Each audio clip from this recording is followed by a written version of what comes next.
Police খুঁজে পাচ্ছিল না, জনতাই ধরে দিল বিডিও প্রশান্ত বর্মনকে। কি দুঃসাহস ভাবতে পারবেন?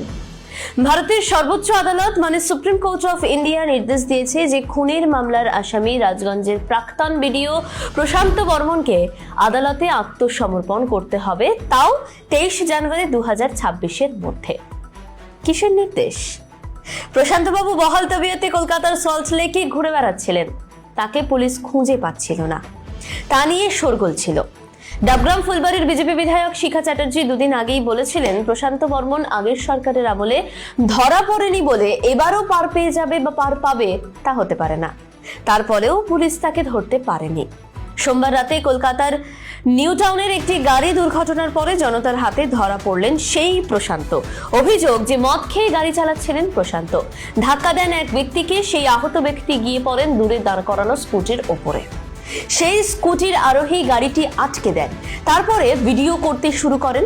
তিনি প্রশান্ত বর্মনকে চিনে ফেলেন, তিনি তার ফেসবুক পেজে লাইভ শুরু করেন। পুলিশ সেখানে গেলে প্রশান্ত বাবুকে গালাগাল করতে শোনা যায়। বেশি ফালতু কথা ভিডিও করলো না কেন? এক থাপ্পড় মেরে কান চেপে স্যার থাপ্পড় মারবো বলছে। আর কি বোকাচোদা বলছেন? কাকে বলছেন? কাকে বোকাচোদা বলছেন? কে গাল দিচ্ছেন কেন? আমাকে অ্যারেস্ট করে দিন তো। হ্যাঁ, আরে নিয়ে যান।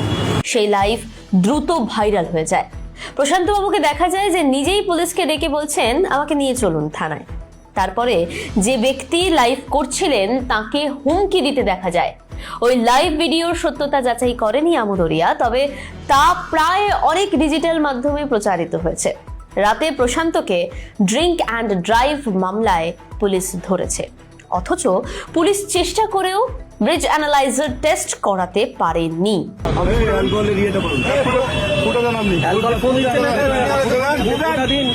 আমি কেন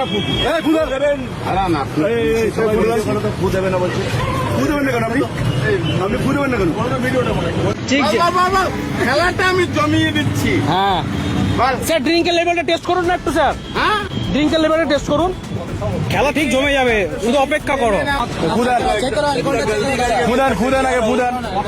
হ্যালো, আপনার সঙ্গে আমরা দাঁড়িয়ে আসো তো, কত উঠছে দাঁড়িয়ে আসো না,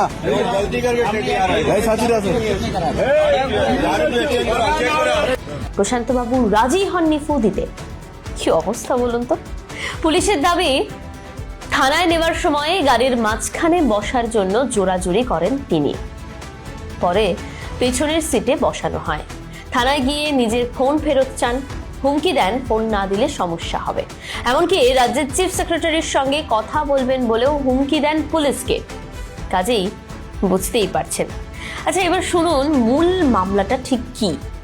2025 সালে 29 অক্টোবর কলকাতার নিউ টাউন থানার যাত্রাগাছি এলাকায় সল্টলেকের সোনার ব্যবসায়ী স্বপন কামিল্লার দেহ মেলে। তাকে কিডন্যাপের পরে খুন করা হয় বলে অভিযোগ। সেই মামলায় নাম জড়ায় প্রশান্ত বাবুর। তিনি বারাসাত ও বিধাননগর মহকুমা আদালত থেকে আগাম জামিন পান।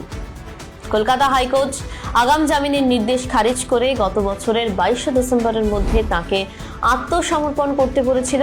সুপ্রিম কোর্টে আবেদন করেন প্রশান্ত বাবু। সুপ্রিম কোর্ট প্রশান্ত বাবুকে আদালতে আত্মসমর্পণের নির্দেশ দিলেও তিনি তা মানেননি। পুলিশ খুঁজে পায়নি, অথচ তিনি সেই থানা এলাকাতেই ঘুরে বেড়াচ্ছিলেন। কি বলবেন আপনি? অবশ্যই মতামত দিন কমেন্ট বক্সে। আমদরিয়া আপনাদের সঙ্গে আছে, আপনারাও থাকুন আমদরিয়ার সঙ্গে। ধন্যবাদ। আমদরিয়া নিউজ, প্রান্তজনের কণ্ঠস্বর।